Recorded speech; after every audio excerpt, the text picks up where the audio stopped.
Hello दोस्तों, welcome to accountant exam prep. सरकारी नौकरी लगने वाले सभी विद्यार्थियों को मेरा प्रणाम। फाइनली एओ का पेपर हो चुका है और उस बेस पे हमने एक चीज तो जज करी है कि प्रैक्टिकल पार्ट बहुत कम आ रहा है, बहुत ही कम पूछा गया है प्रैक्टिकल पार्ट और थ्योरी पे ही ज्यादा फोकस करना है। वैसे डेप्रिसिएशन अकाउंटिंग का क्वेश्चन नहीं पूछा गया, पार्टनरशिप अकाउंटिंग का क्वेश्चन नहीं पूछा गया, मार्जिनल कॉस्टिंग का क्वेश्चन नहीं पूछा गया। तो ये ही कुछ चैप्टर्स थे जहां से प्रैक्टिकल क्वेश्चंस मेजरली बनने के चांसेस थे और वही टॉपिक्स नहीं पूछे गए, इसीलिए थ्योरी पे फोकस करना है। कॉस्टिंग एक ऐसा सब्जेक्ट निकल के आया जिसमें 1/4 पार्ट यानी डायरेक्टली पार्ट ए का 1/4 जो वेटेज था वो डायरेक्टली कॉस्टिंग से था।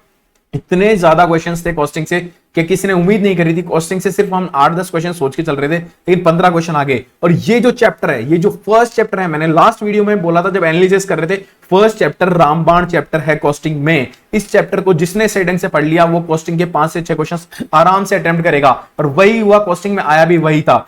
आप नाम से जज करोगे, job costing, contract costing, batch costing, process costing, इनसे क्वेश्चंस, लेकिन इसी में उन सारी चीजों को डिफाइन किया गया है। ये फर्स्ट चैप्टर है जिसमें कॉस्ट शीट को डिफाइन किया गया है, प्राइम कॉस्ट को डिफाइन किया, सब कुछ डिफाइंड है इसमें। तो ये फर्स्ट चैप्टर बहुत इंपॉर्टेंट हो जाता है। ये जो चैप्टर है इसमें हमारे पास 150 क्वेश्चन है, लेकिन 150 क्वेश्चन मैं एक वीडियो में डिस्कस नहीं कर पाऊंगा, इसलिए मैं कोशिश करूंगा 2 वीडियो बनाऊं, जल्दी जल्दी स्पीडली आएंगे वीडियो। तो वीडियो के साथ बने रहना, चैनल से जुड़े रहना, क्योंकि अब वैकेंसी बहुत पास में है तो थोड़ा सा वीडियो की स्पीड बढ़ेगी, जल्दी जल्दी वीडियोस आने स्टार्ट हो जाएंगे। तो ये पेपर डिस्कस करने से पहले मैं एक और चीज बता देता हूं। लोग पूछ रहे हैं कि एओ की कट ऑफ कितनी जाएगी, मैं फिर से बोल देता हूं, जहां पे 3, 2, 4 वैकेंसीज होती है ना, वहां पे कट ऑफ का कोई भी लेना देना नहीं होता है। वहां पे आप क्या एक्सपेक्ट करोगे, वहां पे सिर्फ एक चीज एक्सपेक्ट करोगे कि जो किस्मत का धनी होगा, जिसका दिनमान बढ़िया रहा होगा कल, उस इंसान का सिलेक्शन होगा एओ में, वरना नहीं होगा सिलेक्शन। अगर आपके किस्मत में लिखी हुई होगी वैकेंसी तो आपको वैकेंसी मिलेगी। फिर भी एक बार एस्टिमेशन के लिए मैं बता दूं, 130 प्लस मान के चलना। क्योंकि लोगों ने फॉर्म खूब ने भरा था और उस पेपर भी देने गए थे, लोग ऑलमोस्ट पेपर देने गए थे सारे के सारे।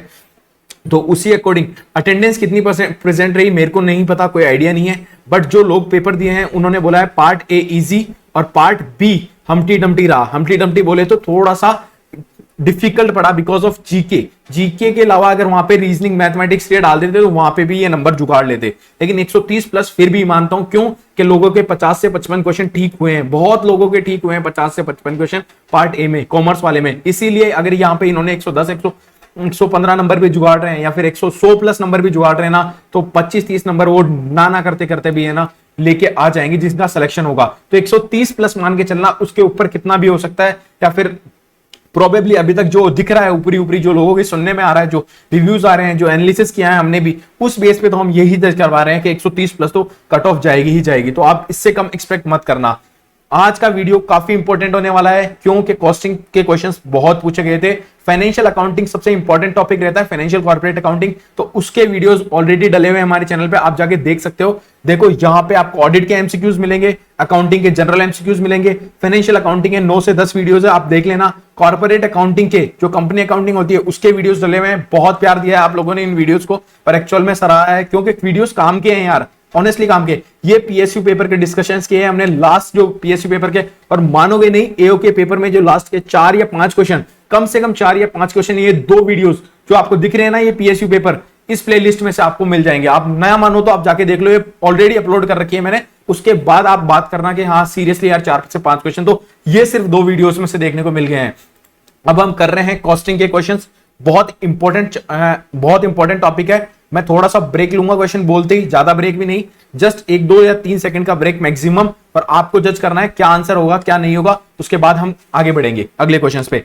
आंसर्स गलत नहीं होंगे, फिर से बोल रहा हूं, आंसर्स गलत नहीं बोलूंगा। 100 या 99.999% आंसर सही बोलूंगा। कई बार क्या है, रिकॉर्ड करते हुए क्या है, वीडियो पे फोकस चला जाता है तो आंसर मुंह से स्लिप होके मैं गलत ऑप्शन पे आंसर बोल देता हूं, वो गलत आंसर बोल देता हूं और वीडियो पे ज्यादा फोकस चल जाता है। तो आप नीचे है ना क्रिटिसाइज मत करना इस चीज को। अगर आपको 200% श्योर हो कि ये आंसर होगा तो मैं उसको आपका कमेंट में रिप्लाई करके जरूर जवाब दूंगा, ठीक है। और एक और चीज बता देता हूं मैं, वीडियोस की स्पीड ऐसे बढ़ेगी कि जब आप कमेंट करके इस वीडियोस को अगर अप्रिशिएट करोगे, एफर्ट्स को अप्रिशिएट करोगे, तो ऑटोमेटिकली मेरे हाथ पैर उसी लेवल पे काम करेंगे, मैं मोटिवेशन लेवल मेरा बढ़ेगा, मोरल बूस्ट होता है। तो मैं यही चाहता हूं, वीडियो को लाइक कर देना, शेयर कर देना और कमेंट करके जरूर बताना वीडियो कैसा लगा। पहला क्वेश्चन आपकी स्क्रीन पे है, बढ़ते हैं।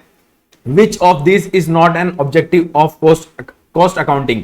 तो options are ascertainment of cost, determination of selling price, cost control and cost reduction, assisting shareholders in decision making. तो क्या पूछा है इन्होंने, नॉट एन ऑब्जेक्टिव, तो असर्टेनमेंट ऑफ कॉस्ट होता है, डिटर्मिनेशन ऑफ सेलिंग प्राइस होता है, cost control and cost reduction भी होता है। तो फोर्थ ऑप्शन डी ऑप्शन इसका करेक्ट आंसर हो गया, ठीक है, assisting shareholders in decision making. बढ़ते हैं नेक्स्ट क्वेश्चन की तरफ।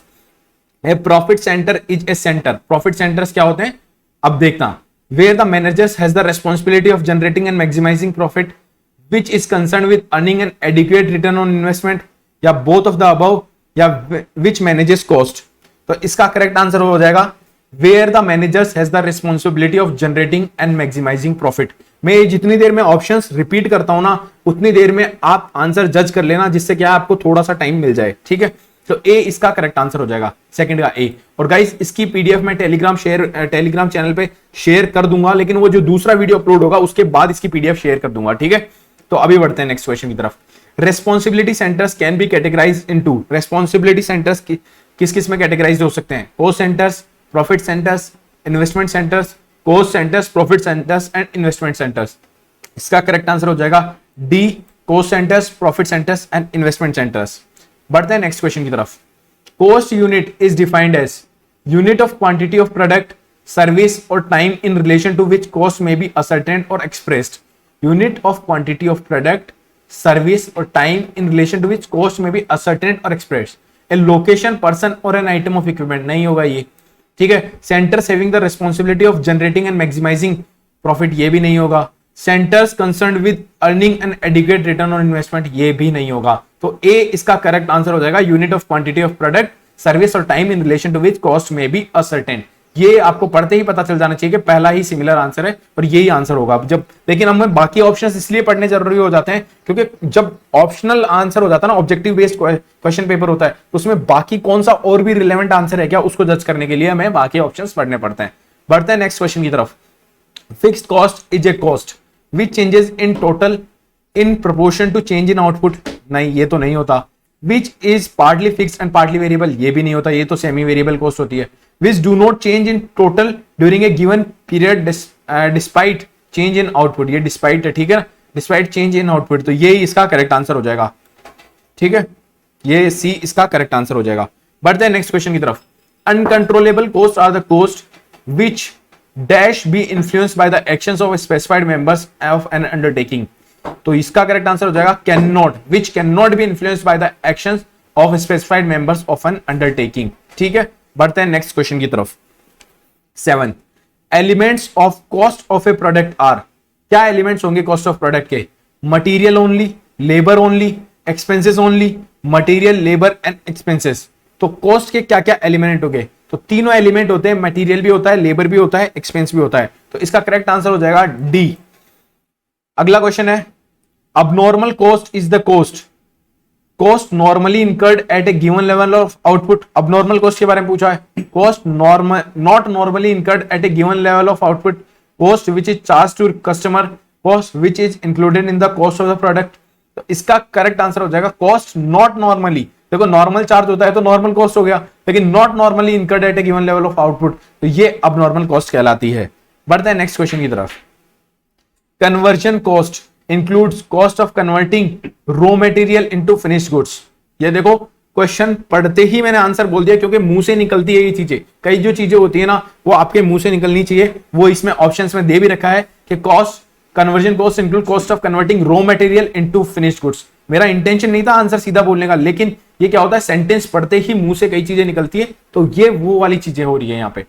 संक कॉस्ट क्या होती है, इररिलेवेंट कॉस्ट होती है, पहले तो ये बता दूं संक कॉस्ट डिसीजन मेकिंग में काम में नहीं आती। तो अब देखते हैं रिलेवेंट फॉर डिसीजन मेकिंग, तो ऑप्शन करा तो क्या not relevant for decision making, cost to be incurred in future, future cost. तो मैंने स्टार्टिंग में ही बोल दिया कि रिलेवेंट नहीं होती डिसीजन मेकिंग में, तो बी इसका करेक्ट आंसर हो जाएगा।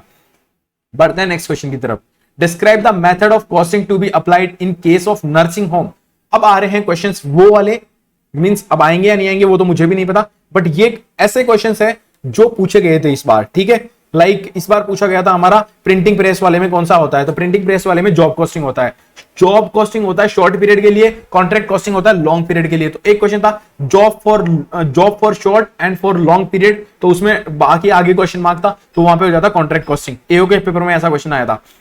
Describe the method of costing to be applied in case of nursing home. तो operating costing, process costing, contract costing, job costing. तो इसका करेक्ट आंसर हो जाएगा ऑपरेटिंग कॉस्टिंग अप्लाई करते हैं हम नर्सिंग होम में, ठीक है। यार ऊपर से कोई चिड़िया चिल्ला रही है, पता नहीं, तो उसकी आवाज आपके पास आ रही है, तो थोड़ा सा कॉम्प्रोमाइज कर लेना। Describe the cost unit applicable to the bicycle industry. तो देखो कॉस्ट यूनिट्स होती है, हर चीज की होती है, ब्रिक की होती है, सीमेंट की होती है, सबकी होती है। तो बाइसाइकिल इंडस्ट्री में हम कैसे नापते हैं, ठीक है। पर पार्ट ऑफ बाइसाइकिल, पर टन, पर डे। इसका करेक्ट आंसर हो जाएगा पर बाइसाइकिल। ये भी काम का क्वेश्चन है, बहुत काम के क्वेश्चन आएंगे। Describe the cost unit applicable to bicycle industry. Bicycle industry पे कॉस्ट यूनिट क्या चार्ज होगी, ठीक है। पर पार्ट ऑफ बाइसाइकिल पर, ये तो हमने क्वेश्चन डिस्कस कर लिया, मैं भी भूल गया।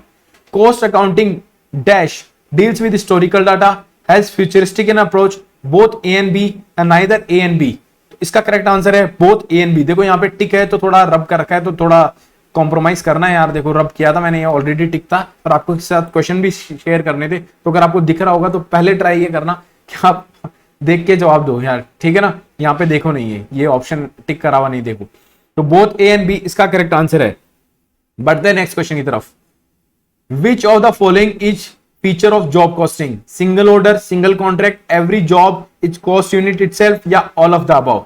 इसका करेक्ट आंसर हो जाएगा ऑल ऑफ द अबव। बढ़ते हैं नेक्स्ट क्वेश्चन की तरफ। Dash may be defined as the technique of pre presenting cost data where in variable cost and fixed cost are shown separately for managerial decision making. तो technique of presenting cost data where variable cost और fixed cost को आप अलग अलग separately show करते हो for managerial decision making. Easily जज कर लोगे, इतना इजी क्वेश्चन है। Direct costing, absorption costing, marginal costing, variance costing. तो मार्जिनल कॉस्टिंग होती है जिसमें से हमें ना डेटा बनाते हैं ऐसे, देखो सेल्स में से वेरिएबल कॉस्ट माइनस करते हैं, फिर कॉन्ट्रीब्यूशन निकल के आता है, फिर फिक्स्ड कॉस्ट माइनस करते हैं, फिर हमारा निकल के आता है प्रॉफिट, ठीक है। तो ये होता है मार्जिनल कॉस्टिंग। पढ़ते हैं नेक्स्ट क्वेश्चन की तरफ। In which of the following cost accounting do not have any role? In which of the following cost accounting do not have any role? Price fixation, inventory control, service sector, price earning। ये question PSU के paper में भी हमने discuss किया था, ये question यहाँ पे भी आ चुका है। तो इसमें कौन सा आंसर होगा आप मुझे बताओगे। तो कॉस्ट अकाउंटिंग का किसमें बिल्कुल भी रोल नहीं होता? प्राइस फिक्सेशन में होता है, इन्वेंट्री कंट्रोल में होता है, और सर्विस सेक्टर में होता है। प्राइस अर्निंग इसमें इसका कोई रोल नहीं होता। तो ये इसका करेक्ट आंसर हो जाएगा। बढ़ते हैं नेक्स्ट क्वेश्चन की तरफ। Dash is form of specific order costing which applies where work is undertaken as per customer's specific requirement। Customer की स्पेसिफिक रिक्वायरमेंट के अकॉर्डिंग वर्क डन किया जाता है, उसको कौन सी कॉस्टिंग बोलोगे आप? बैच कॉस्टिंग बोलोगे, ऑपरेटिंग कॉस्टिंग बोलोगे, ऑपरेशन कॉस्टिंग बोल दोगे। देखो एक होती है ऑपरेटिंग कॉस्टिंग, एक होती है ऑपरेशन कॉस्टिंग, दोनों होती है, कंफ्यूज मत हो जाना, ठीक है। एक नहीं होती, अलग अलग होती है, ठीक है। तो एक होती है जॉब कॉस्टिंग, मींस यहाँ पे ऑप्शंस में जॉब कॉस्टिंग और कंपोजिट कॉस्टिंग। तो स्पेसिफिक ऑर्डर दिया जाता है, फिर काम कराया जाता है, उसको हम बोलेंगे जॉब कॉस्टिंग। इसका करेक्ट आंसर है सी, इसका करेक्ट आंसर है। Maintenance department in A factory is, जो मेंटेन करता है डिपार्टमेंट को, उस मेंटेनेंस डिपार्टमेंट को आप क्या बोलोगे? प्रॉफिट सेंटर बोलोगे, इन्वेस्टमेंट सेंटर बोलोगे, कॉस्ट सेंटर बोलोगे, या सर्विस सेंटर बोलोगे? क्या बोलोगे? इन चारों में से आप क्या बोलोगे? उसको, उस डिपार्टमेंट को हम बोलते हैं सर्विस सेंटर। मेंटेनेंस वाले को क्या बोलते हैं? सर्विस सेंटर बोलते हैं। बढ़ते हैं नेक्स्ट क्वेश्चन की तरफ। Process costing is generally adopted by chemical industries, oil refineries, soap manufacturing, या ऑल ऑफ द अबव। एओ में क्या क्वेश्चन आया था? ऑयल रिफाइनरीज के ऊपर कौन सी कॉस्टिंग अप्लाई होती है, ये क्वेश्चन था ना। देखो हमारे इस चैप्टर में भी क्वेश्चन है ये, ठीक है। एओ में ये क्वेश्चन पूछा गया था, आपको फिर से बता दो, ऑयल रिफाइनरीज के ऊपर कौन सी कॉस्टिंग अप्लाई होती है? ऑयल रिफाइनरीज के ऊपर कौन सी होती है? प्रोसेस कॉस्टिंग अप्लाई होती है, ठीक है। तो यहां पे इसका करेक्ट आंसर क्या हो जाएगा? डी। इसमें केमिकल इंडस्ट्रीज पे भी अप्लाई होती है प्रोसेस कॉस्टिंग, सोप मैन्युफैक्चरिंग पे भी होती है, और इसमें ऑयल रिफाइनरीज पे होती है। देखो जिस चीज में कुछ प्रोसेस किया जाए ना, ठीक है, सोप मैन्युफैक्चरिंग करने के लिए 4-5 स्टेजेस होती है, जिसपे को प्रोसेस करके हम फाइनली सोप बनाते हैं। ऑयल निकालने के लिए हमें पहले रिफाइंड ऑयल तक पहुंचने के लिए हमें क्या करना पड़ता है? बहुत सारे स्टेप्स लेने पड़ते हैं, पहले अलग अलग प्रोसेस होते हैं। केमिकल इंडस्ट्रीज में अलग होते हैं, अल्कोहल बनाने के लिए भी अलग अलग प्रोसेस होते हैं। देखो वाइन बनाते हैं ना, उसके लिए भी अलग अलग प्रोसेस होते हैं। गन्ने से हम शुगर बनाते हैं, उसका भी अलग प्रोसेस होता है। तो ये सारी चीजें है ना, ये आपको पता होनी चाहिए कि कौन से में प्रोसेस कॉस्टिंग अप्लाई होगी। बढ़ते हैं नेक्स्ट क्वेश्चन की तरफ। Cost of direct material, direct labour and direct expense can be directly allocated और identified with a particular cost center or a cost unit are examples of common cost, indirect cost, differentiable cost, traceable cost। तो इसका correct answer हो जाएगा indirect cost होती नहीं है, differential cost होती नहीं है, कॉमन कॉस्ट होती नहीं है, ये होता है ट्रेसेबल कॉस्ट। डी इसका करेक्ट आंसर हो जाएगा। जिसने भी ध्यान से पहला चैप्टर पढ़ा हो ना, उसको मजा आ रहा होगा क्वेश्चन करने में, एक्चुअल में मजा आ रहा होगा क्वेश्चन करने में, ठीक है। और गाइस अगर इफर्ट्स को आप अप्रिशिएट करना चाहते हो तो आपको सिर्फ एक ही चीज करना है, वीडियो को पॉज करना है और जो थम्स अप बटन है ना उसको आप ब्लू कर देना यार, उसको लाइक कर देना, उसको दबा देना, ठीक है। और चैनल सब्सक्राइब नहीं करा, चैनल को सब्सक्राइब भी कर लेना। अगला क्वेश्चन है, dash method of costing is used in large scale contract as in case of building construction. तो composite costing, multiple costing, operation costing, contract costing. Question दोबारा पढ़ते हैं। Dash method of costing is use in large scale contract, बड़े contracts में जिसको काम में लिया जाता है, as in case of building construction. यहां पे बोला डायरेक्टली बिल्डिंग कंस्ट्रक्शन के अंदर, तो जब यहां पे कंस्ट्रक्शन का नाम दे दिया ना तो डेफिनेटली वो कॉन्ट्रैक्ट कॉस्टिंग में इंक्लूड होगा, ठीक है। डी इसका करेक्ट आंसर है। बढ़ते हैं नेक्स्ट क्वेश्चन की तरफ। Indirect cost are also known as common cost, traceable cost, implicit cost, sunk cost. इसको बोलते हैं common cost. Guys direct cost के लिए पूछा था, direct expense are also known as, तो उसका एओ में आंसर था चार्जेबल एक्सपेंसेस, ठीक है ना। यहाँ पे इनडायरेक्ट कॉस्ट है, तो क्या पता जूनियर अकाउंटेंट में ये क्वेश्चन पूछ लेना, इंपॉर्टेंट मार्क कर लेना, मे भी आ सकता है, क्या पता आ जाए, ठीक है। Indirect cost are also known as common cost. 22 का आंसर है ए। बढ़ते हैं नेक्स्ट क्वेश्चन की तरफ।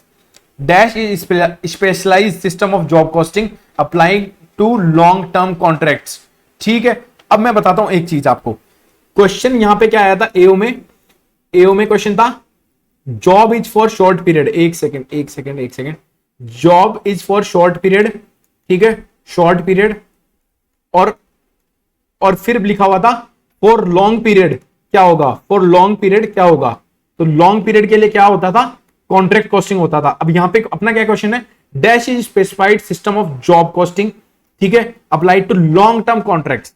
तो composite costing, batch costing, direct costing, contract costing. इसका करेक्ट आंसर हो जाएगा कॉन्ट्रैक्ट कॉस्टिंग, ठीक है। सिमिलर क्वेश्चन है, थोड़ा चेंज किया गया है, तरीका पूछने का चेंज किया गया है, कॉन्ट्रैक्ट कॉस्टिंग होता है, ठीक है। बढ़ते नेक्स्ट क्वेश्चन की तरफ। Dash is the name given to the technique whereby standard cost are predetermined and subsequently compared with the recorded actual cost. ये क्वेश्चन भी पूछा गया था, एओ में पूछा गया था, बिल्कुल पूछा गया था एओ में क्वेश्चन ये कि स्टैंडर्ड कॉस्ट और एक्चुअल कॉस्ट में जो डिफरेंस होता है उसको क्या बोलते हो आप, उसको बोलते हैं वेरिएंस एनालिसिस। आप नहीं मान रहे तो जो एओ का पेपर दिए ना बच्चे, वो प्लीज कमेंट करके बताना कि हाँ ये सिमिलर क्वेश्चंस पूछे गए थे या नहीं पूछे गए थे, उसी हिसाब से इन लोगों को पता चल जाएगा कि ये चैप्टर कितना इंपॉर्टेंट है। बढ़ते हैं नेक्स्ट क्वेश्चन की तरफ। Dash represent the resources that have been sacrificed to attain a particular objective. Expense, dash represent the resources that have been sacrificed to attain a particular objective. Expense, cost, assets, liabilities. तो आप बताओ इसमें इसका correct answer क्या होगा। इसका correct answer है cost. Cost represent the resources that have been sacrificed. Cost हम लगाते हैं ना तभी हम किसी पर्टिकुलर ऑब्जेक्टिव को अचीव कर पाते हैं। तो कॉस्ट को सैक्रिफाइस वर्ड इसलिए यूज किया है कि कॉस्ट हम किसी चीज में लगाते हैं, वो हमारी रिसोर्सेज जनरेट करता है और वो रिसोर्सेज हमारे लिए काम करके हमें ऑब्जेक्टिव तक पहुंचाता है, ठीक है। बढ़ते हैं नेक्स्ट क्वेश्चन की तरफ। Indirect cost are, indirect cost क्या होता है, indirect cost are dash to cost centres और cost units, allocated, apportioned, aggregated, allowed. Indirect cost क्या होता है, इनडायरेक्ट कॉस्ट को हम अपोर्शन करते हैं, ठीक है, apportion to the cost centres और कॉस्ट यूनिट्स। इसका करेक्ट आंसर है अपोर्शनड। अगला क्वेश्चन है standard costing is not suitable in dash dash, मतलब अब ऑप्शंस देखते हैं। Where the manufacturing method involves production of standardised goods of repetitive nature, ठीक है। स्टैंडर्ड कॉस्टिंग किसमें सुटेबल नहीं होती, तो इसमें तो सुटेबल होती है, देखो मेरे को जहां तक लगता है, ठीक है।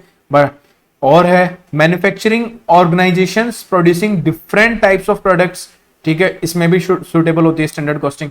Organisation engaged in service sector, तो स्पेसिफिकली आप पढ़ा होगा ना आपने, तो आपको पता होगा वहां पे लाइन लिखी हुई होती है कि इसमें स्टैंडर्ड कॉस्टिंग सुटेबल नहीं होती फॉर सर्विस सेक्टर इंडस्ट्रीज के लिए, ठीक है। Organisation engaged in service sector, C इसका करेक्ट आंसर हो जाएगा। बढ़ते हैं नेक्स्ट क्वेश्चन की तरफ।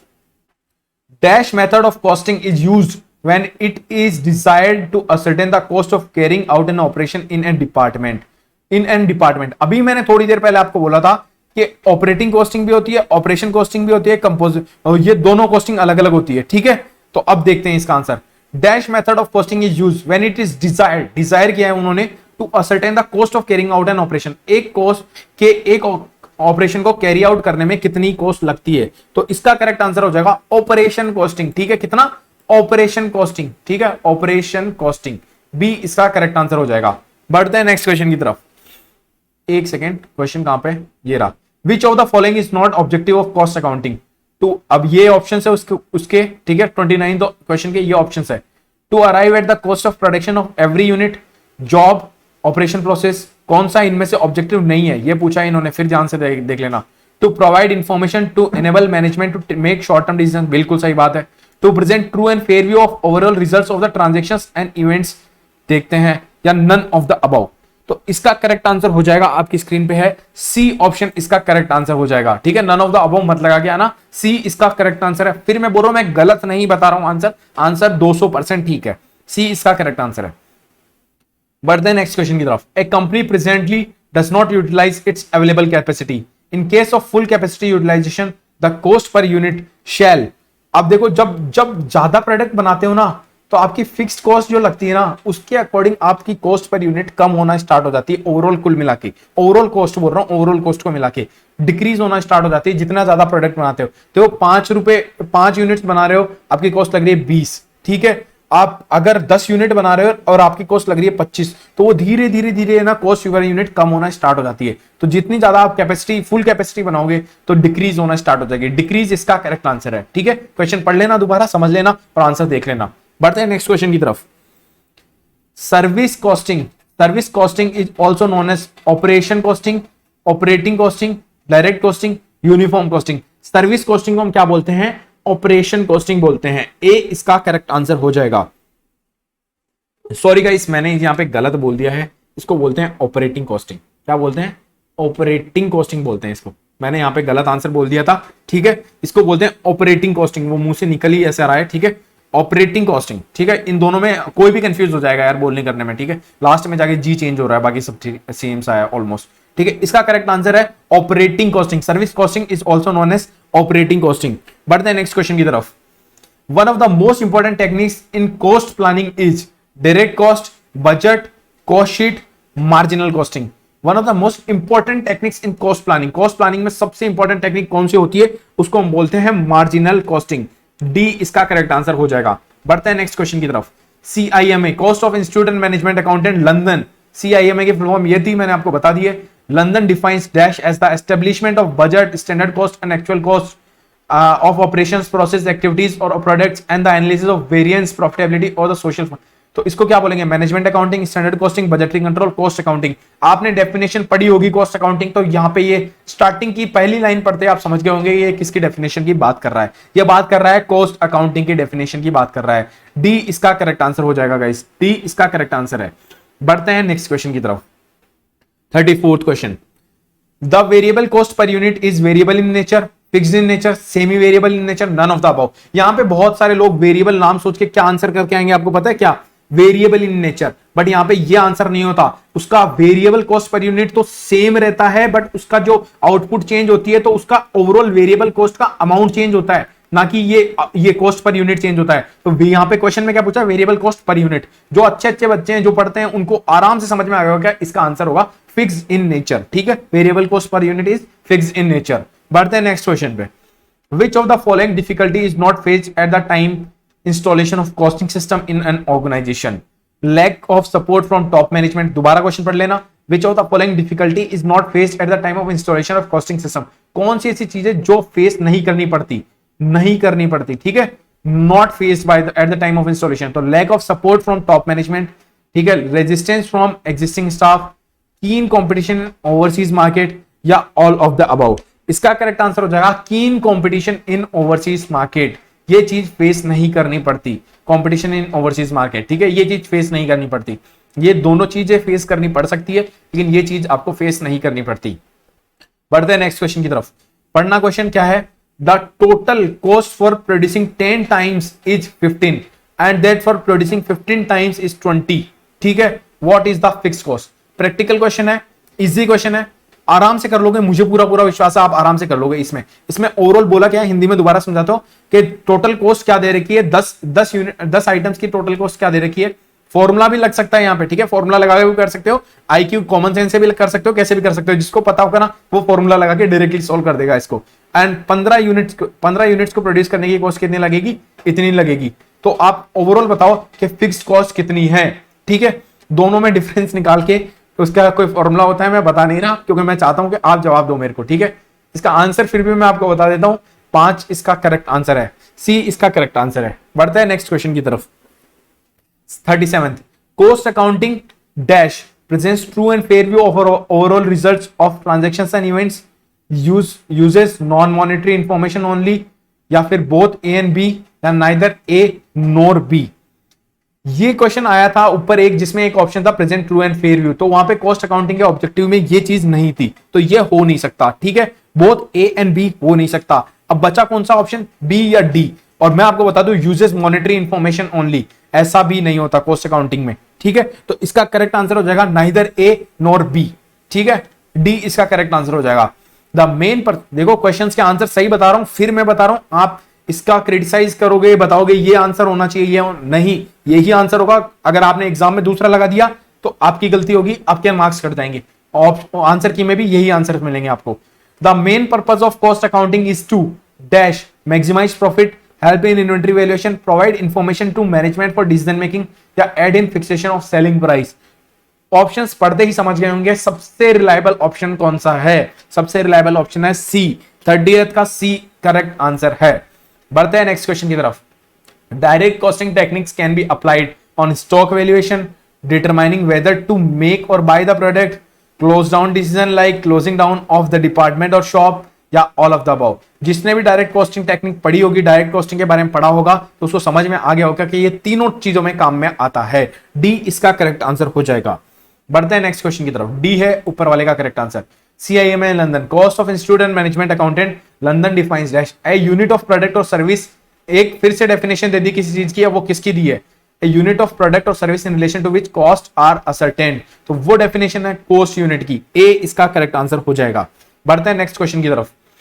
The cost accountant is intimately connected with production, marketing, finance, या all of the above. Cost accountant किससे कनेक्टेड होता है, इंटीमेटली किससे कनेक्टेड होता है, वो किस चीज पे, तो वो प्रोडक्शन पे फोकस करता है, मार्केटिंग पे फोकस करता है, फाइनेंस पे फोकस करता है, या चारों पे फोकस करता है। यस गाइस, कॉस्ट अकाउंटेंट का ओवरऑल जो काम होता है वो तीनों चीजों पे फोकस करके चलना होता है, तो इसका करेक्ट आंसर हो जाएगा ऑल ऑफ द अबव। बढ़ते हैं नेक्स्ट क्वेश्चन की तरफ। मैं जल्दी जल्दी इसलिए क्वेश्चन करा रहा हूं क्योंकि आपका कम टाइम में ज्यादा एमसीक्यू कवर हो जाए, और बाकी चैनल्स की तरह या उसकी तरह मैं 10 क्वेश्चन कराने में 30 मिनट ले लूं और लेक्चर खत्म कर दूं, और आप सोचो 30 मिनट का लेक्चर है, देख लेते हैं और ओवरऑल आपके 30 मिनट भी खत्म हो गए और केवल 10 एमसीक्यूज अपनी प्रैक्टिस करें, तो मैं ऐसा बिल्कुल नहीं चाहता। मैं कम समय में ज्यादा एमसीक्यूज कवर कराने के चक्कर में जल्दी आंसर बताता हूं। अब ज्यादा थियोरिटिकल पार्ट ही चल रहा है कंप्लीट, तो सीधा आंसर बताने में ज्यादा फोकस करें तो ज्यादा बेहतर है इसमें। ठीक है, बढ़ते हैं क्वेश्चन की तरफ। The term dash is defined as the amount at any given volume of output by which aggregate costs are changed if the volume of output is increased or decreased by unit। ठीक है, differential cost, marginal cost, relevant cost, incremental cost. तो भाई साहब, sales minus variable cost is equals to contribution minus fixed cost equals to profit. ये किस में दे रखा था, ये मार्जिनल कॉस्ट में दे रखा था, उसी में ये भी है कि वॉल्यूम ऑफ आउटपुट के साथ आपकी कॉस्ट चेंज होती है। ठीक है, क्योंकि वेरिएबल कॉस्ट में ऐसा होता है, इसीलिए ये इसका करेक्ट आंसर हो जाएगा मार्जिनल कॉस्टिंग। बढ़ते हैं नेक्स्ट क्वेश्चन की तरफ। ये क्वेश्चन तो कर लिया हमने, 40 सेकंड दोबारा फोटो क्लिक कर ली थी इसकी। Which of the following can not be treated as are direct beneficiary of cost accounting. तो कौन से इनमें से डायरेक्ट बेनिफिशियरी नहीं है कॉस्ट अकाउंटिंग की। देखो, ये क्वेश्चन हमने ना कहीं तो पढ़ा था लास्ट लेक्चर्स में, पीएसयू में पढ़ा हो या फिर कोई एग्जाम का पेपर डिस्कस किया हो, किसी में तो ये क्वेश्चन पढ़ा था हमने। Which of the following can not be treated as are direct beneficiary of cost accounting के। मैनेजमेंट डायरेक्ट बेनिफिशियरी होता है, डेटर्स डायरेक्ट बेनिफिशियरी होते हैं, एम्प्लॉयज डायरेक्ट बेनिफिशियरी होती है, शेयर होल्डर्स क्या डायरेक्ट बेनिफिशियरी होते हैं क्या कॉस्ट अकाउंटिंग के। नहीं, जो आपसे रिलेटेड है, आपके जो मैनेजमेंट से रिलेटेड है, एम्प्लॉयज हो गया, मैनेजमेंट हो गया, खुद डेटर्स, क्योंकि डेटर्स ने से आपको ने माल बेचा है उनको। ठीक है, तो वो सारी चीज रिलेटेड हो गई, तो उन लोगों से तो ये डायरेक्टली है बेनिफिशियरी, और जो बाकी है वो इनडायरेक्ट हो जाता है, लाइक शेयर होल्डर्स। ठीक है, तो डी इसका करेक्ट आंसर हो जाएगा। बढ़ते हैं नेक्स्ट क्वेश्चन की तरफ। देखो, अभी तो हुए हैं, अभी तो हमें 75 क्वेश्चंस तक जाना है। तो आप सोच रहे हो कि क्वेश्चन कब खत्म होंगे 50 क्वेश्चन में, नहीं, हम 75 क्वेश्चंस करने वाले हैं आज के लेक्चर में।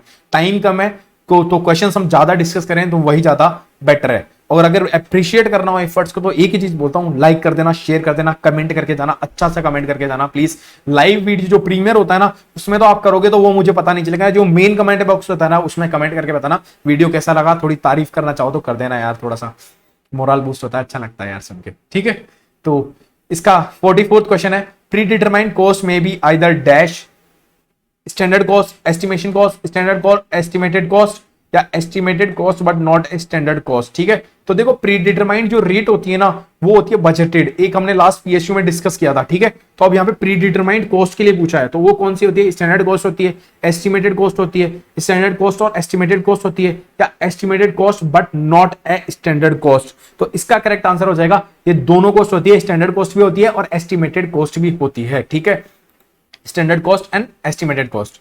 बढ़ते हैं नेक्स्ट क्वेश्चन की तरफ। Who may by order direct cost audit of a company if in its opinion it is necessary to do so?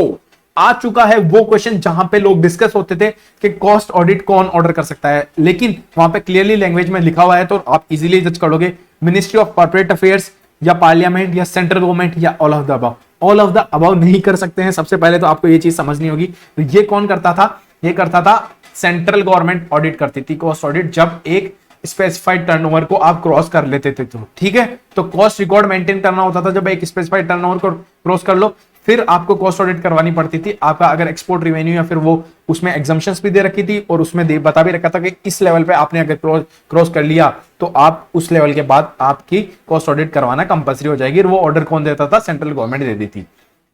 बढ़ते हैं नेक्स्ट क्वेश्चन की तरफ। Which of the following statement is are false? The use of term cost without qualification is not misleading. ठीक है, use of term, अब इसमें से क्या बोला? फॉल्स स्टेटमेंट पूछा है। The use of term cost without qualification is not misleading, तो ये बात सही है क्या? देखते हैं। Fixed cost are also called traceable cost. ठीक है, ये भी देखते हैं। मार्जिनल कॉस्टिंग, अब एक चीज बताना, रुको अभी रुको। Marginal cost is predetermined calculation of how much cost should be under specified working condition, या ऑल ऑफ द अबव। तो इसका करेक्ट आंसर हो जाएगा all of the above. Which of the following statement is are false? ठीक है, all of the above इसका correct answer हो जाएगा। यार ये ट्रेसेबल कॉस्ट है, ये तो ट्रू होता है यार, तो ये फॉल्स कैसे आ गया? शायद अभी मेरे को याद नहीं आ रहा कैसे नहीं आ रहा। लेट्स सी क्या होता है, लेकिन इसका आंसर डी है। ओके, तो लेट्स सी क्या होता है। आप भी अपना आउटपुट रखना एक बार के लिए। सही है, वैसे आंसर सही होगा एंड प्रॉपर आंसर से होगा ये। Which of the following is not method of costing? Uniform costing, operating costing, operation costing या फिर कॉन्ट्रैक्ट कॉस्टिंग? कौन सा इनमें से मेथड ऑफ कॉस्टिंग नहीं है? तो यूनिफॉर्म कॉस्टिंग है, ये मेथड नहीं है क्योंकि ये टेक्निक ऑफ कॉस्टिंग है। ठीक है, ये टेक्निक ऑफ कॉस्टिंग है, यूनिफॉर्म कॉस्टिंग। ठीक है, तो ये मेथड नहीं है। Operating costing, operation costing, contract costing, ये है मेथड ऑफ कॉस्टिंग। ठीक है, बढ़ते हैं नेक्स्ट क्वेश्चन की तरफ। If financial records can yield all necessary costing information, it is not necessary to have a separate costing department. If financial records can yield all necessary costing information, it is not necessary to have a separate costing department. False है, true है, partly correct है, partly incorrect है। इसका correct answer हो जाएगा true, नहीं होती जरूरत। ठीक है, तो इसका करेक्ट आंसर हो जाएगा B, true। बढ़ते हैं नेक्स्ट क्वेश्चन की तरफ। Dash A dash is planned cost for a unit of product of service rendered. तो इसका options are standard cost, marginal cost, opportunity cost, history cost. ठीक है, तो इसका करेक्ट आंसर हो जाएगा standard cost is a planned cost for a unit of product for service rendered. ठीक है, ए इसका करेक्ट आंसर हो जाएगा। बढ़ते हैं नेक्स्ट क्वेश्चन की तरफ। Dash is defined as the technique and process of ascertaining cost. ठीक है, तो एक डेफिनेशन है, छोटी सी डेफिनेशन दे रखी है, अगर आपने पढ़ी होगी तो उसको बोलते हैं कॉस्टिंग। कॉस्टिंग बोलते हैं इसको। ठीक है, costing is the technique and the process of ascertaining cost. बढ़ते हैं नेक्स्ट क्वेश्चन की तरफ। Historical cost is the actual cost determined in advance after the event estimated basis by applying the common sense. तो इसका correct answer हो जाएगा after the event. Historical cost कौन सी होती है? जो इवेंट हो जाता है उसके बाद वाली जो कॉस्ट होती है उसको बोलते हैं हिस्टोरिकल कॉस्ट। बढ़ते हैं नेक्स्ट क्वेश्चन की तरफ। A power house in factory is dash service centre, production centre, profit centre, impersonal cost centre. क्या होगा? पावर हाउस क्या होगा? पावर हाउस होगा सर्विस सेंटर होता है पावर हाउस। पावर हाउस क्या होता है? सर्विस सेंटर होता है। बढ़ते हैं नेक्स्ट क्वेश्चन की तरफ। The management accounting data is derived from cost accounting, financial accounting, cost and financial accounting या फाइनेंशियल मैनेजमेंट। ठीक है, तो मैनेजमेंट अकाउंटिंग किससे जनरेट होता है? Data is derived from cost और फाइनेंशियल अकाउंटिंग का दोनों का डेटा जनरेट होता है, तब जाके मैनेजमेंट अकाउंटिंग का डेटा तैयार होता है। ठीक है, तो ये है कॉस्ट एंड फाइनेंशियल अकाउंटिंग, इसका करेक्ट आंसर हो जाएगा। बढ़ते हैं नेक्स्ट क्वेश्चन की तरफ। Dash are those cost which can be identified easily and indisputably with at unit of operation and costing unit और कॉस्ट सेंटर्स।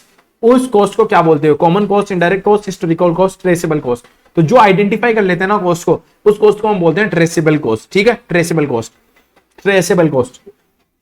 अगला क्वेश्चन है service costing is used by power generation. Service costing कौन use करता है? ठीक है, power generation, hospitals, transport companies या all of the above. ठीक है, तो इसका करेक्ट आंसर हो जाएगा ऑल ऑफ द अबव। अब मैं आपको फिर से एक और चीज बता देता हूं कि ये जो आया था ना ट्रांसपोर्ट वाला एक क्वेश्चन आया था एओ में, उसका भी करेक्ट आंसर ये ही था। ये देखो ट्रांसपोर्ट कंपनीज कौन सी कॉस्टिंग यूज कर रही है बेटा?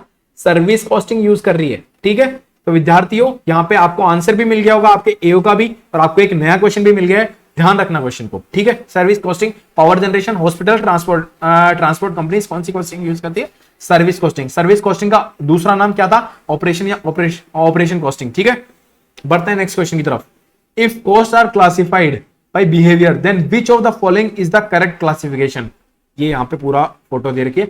If cost are classified by behaviour then which of the following is the correct classification? कौन सा करेक्ट क्लासिफिकेशन होगा? फिक्स कॉस्ट बिहेवियर के अकॉर्डिंग, बिहेवियर ध्यान से सुनना, बिहेवियर के अकॉर्डिंग। ठीक है, तो fixed cost, variable cost and semi variable cost, historical cost, predetermined cost या फिर स्टैंडर्ड कॉस्ट या फिर एस्टिमेटेड कॉस्ट। अगला ऑप्शन है प्रोडक्शन कॉस्ट या फिर एडमिनिस्ट्रेशन कॉस्ट या सेलिंग कॉस्ट या डिस्ट्रीब्यूशन कॉस्ट या फिर research and development cost, material cost, labour cost या ओवरहेड कॉस्ट। मैं लास्ट ऑप्शन तक तो आया हूं, लेकिन अगर किसी को आता होगा ना तो वो स्टार्टिंग में ही जज कर लिया होगा कि इसका करेक्ट आंसर है ए, नेचर बिहेवियर के अकॉर्डिंग कौन सी कॉस्ट होती है? Fixed cost, variable cost and semi variable cost. ठीक है, बढ़ते हैं नेक्स्ट क्वेश्चन की तरफ। Which of the following report is not generated by cost accounting? Cost accounting के द्वारा कौन सी रिपोर्ट जनरेट नहीं करी जाती है? ठीक है, consumption of material statement, labour utilisation statement, earning per share नहीं करा जाता है। यहीं पे पता चल गया, कॉस्ट ऑफ शेयर भी करा जाता है, लेबर यूटिलाइजेशन भी करा जाता है, अर्निंग पर शेयर नहीं करा जाता है। कॉस्ट अकाउंटिंग में कहां पे आता है? अर्निंग पर शेयर नहीं आता है। ठीक है, तो आपको भी समझ में आ गया होगा कि आंसर क्या होगा। बढ़ते हैं नेक्स्ट क्वेश्चन की तरफ।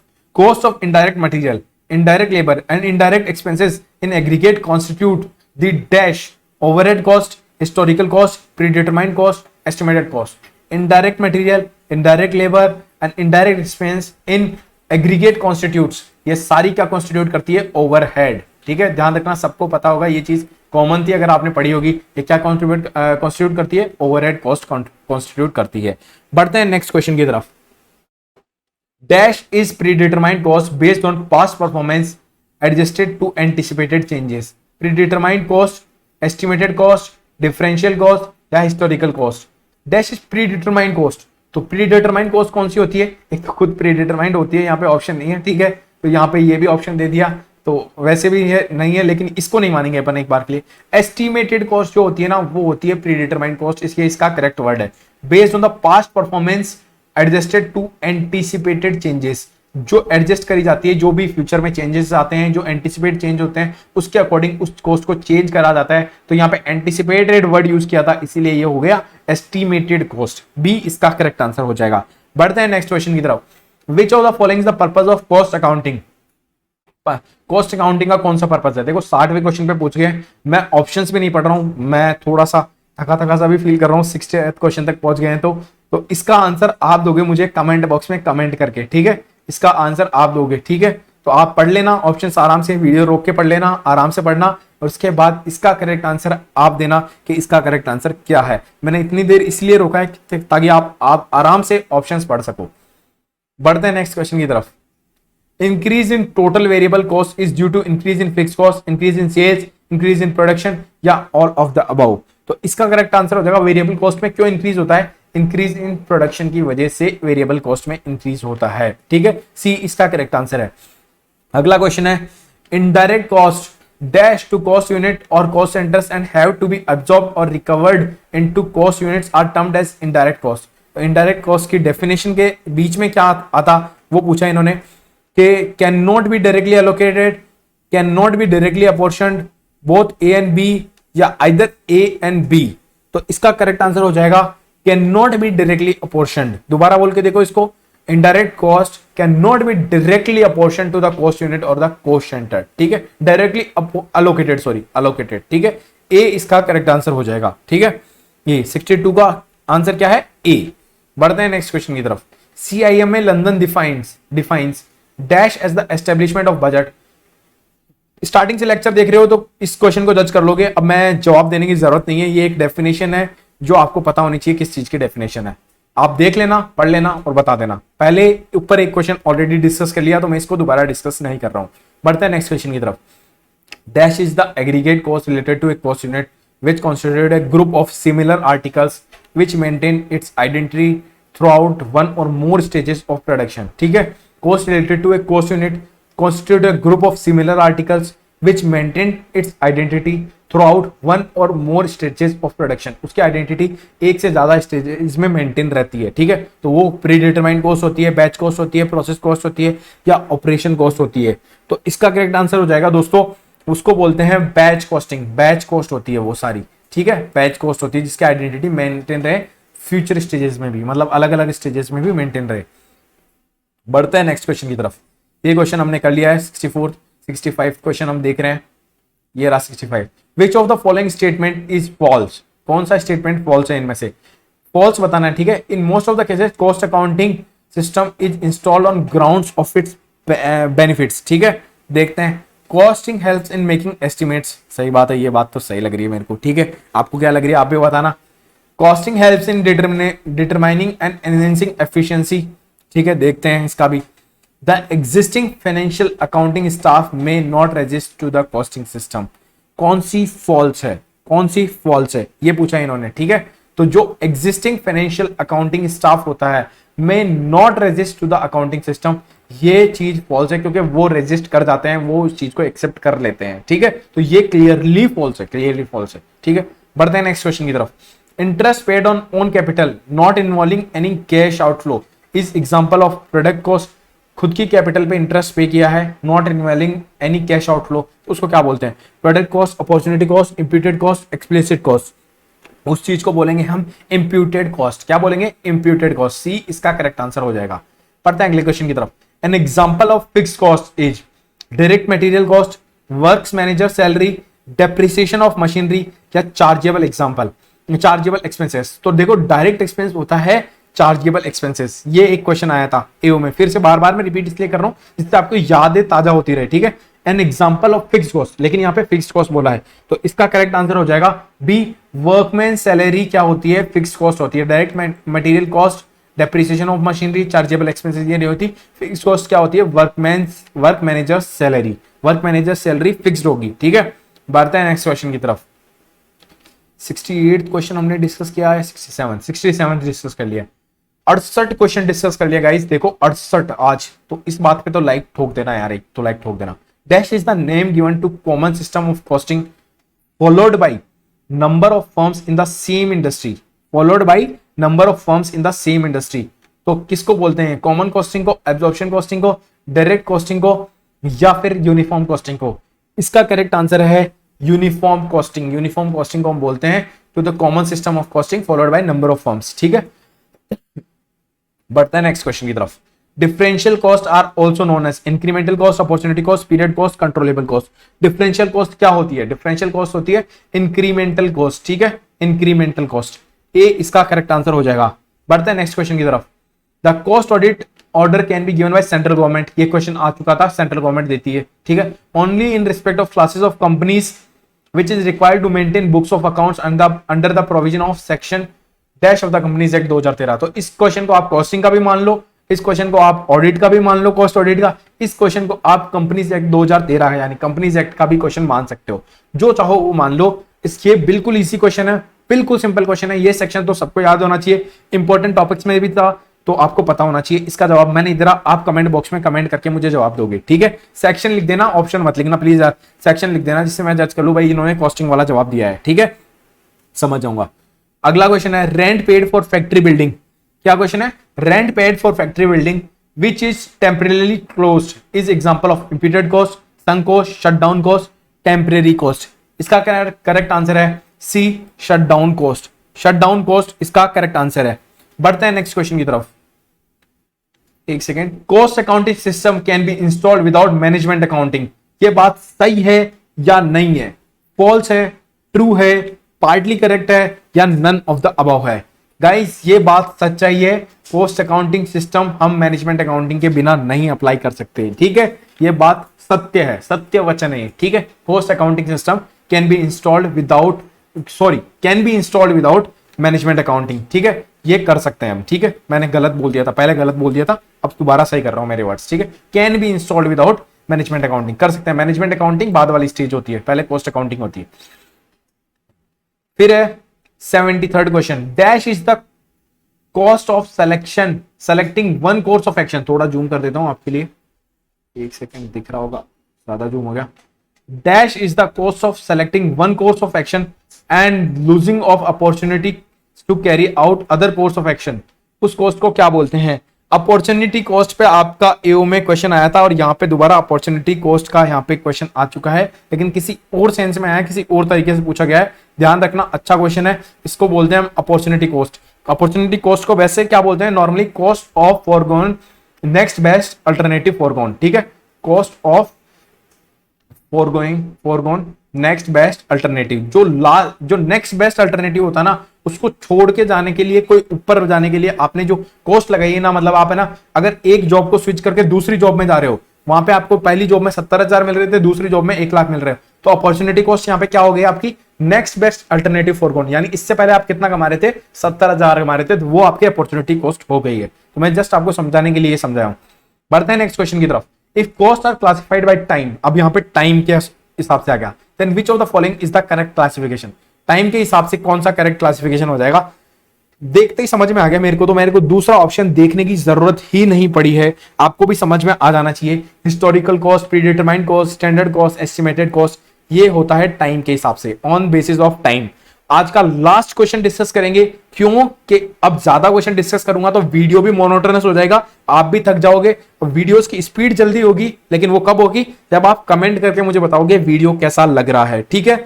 आज का लास्ट क्वेश्चन की तरफ बढ़ते हैं, और उससे पहले वीडियो को लाइक कर देना, शेयर कर देना, चैनल को सब्सक्राइब कर देना, अच्छा सा कमेंट करके बताना कैसे लग रहे हैं वीडियो, और प्लीज यार एफर्ट्स को अप्रिशिएट करा करो, नेगेटिविटी क्रिएट मत करना चैनल में। मैं फिर से बोल रहा हूं, ब्लॉक कर दूंगा, 1 मिनट भी नहीं लगाऊंगा सोचते वक्त, क्योंकि देखो 1000 या 100 कमेंट्स में से अगर एक कमेंट भी नेगेटिव आता है ना, दिल दुखता है सीरियसली। आपकी मेहनत पे कोई ऐसे मतलब पानी फेर जाता ना, ऐसा फील होता है। बढ़ते हैं लास्ट क्वेश्चन की तरफ।